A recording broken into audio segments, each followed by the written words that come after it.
Alors le goûter est un des moments de consommation alimentaire dans la journée dont on parle pas assez, mais qui mériterait qu'on s'y attarde. Pourquoi? Parce que on s'aperçoit que le repas se déstructure de plus en plus au déjeuner, ce qui veut dire qu'on mange moins, plus vite.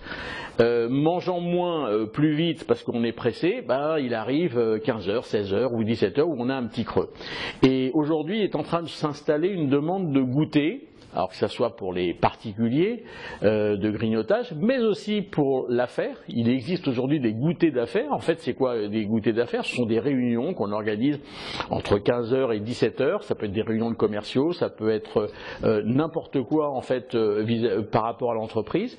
Et ce genre de goûter, il faut le structurer évidemment avec du sucré. Alors on n'est pas du tout dans l'univers du salé dans le goûter, surtout en France, on est complètement dans l'univers du sucré.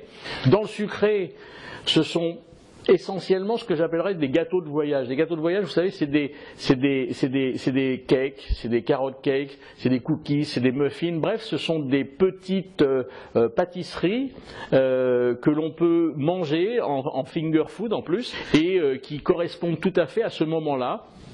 Et cette pâtisserie, entre guillemets, ce gâteau de voyage, entre guillemets, est à tous les coups accompagné d'une boisson chaude, la plupart du temps. Alors ça peut être un café, ça peut être un thé, ça peut être un chocolat, mais aussi quelques boissons fraîches. Mais on est très boissons chaudes, comme les lattés, les macchiatos, qu'on trouve effectivement dans les nouveaux coffee shops, etc. Ne pas oublier aussi les goûters enfants. Il y a aussi des anniversaires qui s'organisent autour des goûters. C'est une tranche horaire dans l'après-midi où on peut faire beaucoup de chiffre d'affaires. Alors dans les hôtels, l'incitation au goûter, elle est relativement simple. Alors soit on a effectivement une star de la pâtisserie qui œuvre dans l'hôtel, mais il y a encore mieux que ça. On s'aperçoit qu'en France, chez les anglo-saxons un peu moins, dès qu'on montre, on vend.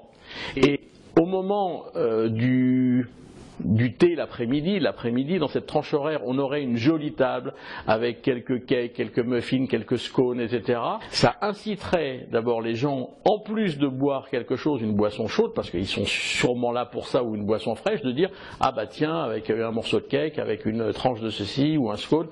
Et là, je pense que montrer pour vendre va tout à fait dans ce sens-là. Et on est très attiré par ce qu'on voit, et ça donne envie. Et en plus, si on a quelqu'un au service qui nous propose en plus notre boisson, c'est parfait.